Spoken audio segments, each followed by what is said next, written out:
که گلکش به سرمان وقتی زوستانت گهیتش بر دجوری سرمایه درسته دست نویجه خانه گره.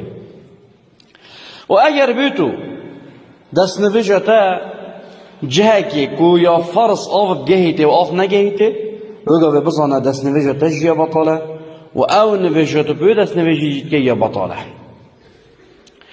چونکه پیغمبر علیه الصلاة والسلام بجید از باعتش تا که نویجم درجات مروفی پی بلندت بن گناهت مروفی جی پیجت چن.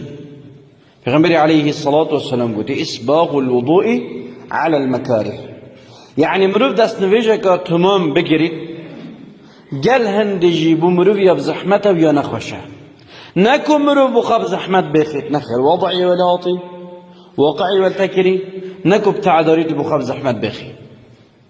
یعنی دبین اف مروفی هنب درستاهی دستت خواه حل نادد حتی کوب درستاهی انیش که در کوید و آوله کرد. چونکه پیغمبر علیه الصلاة والسلام وقت دست نوشت کرد دست خود ششتن آفت کرد چنگی خواه و انیش که خود کرد تیدا و تیداد این اوت بر بوهنده که دا چو گمان تیدا نمینید بلف جهنه که فرض تر ببید دا تر ببید.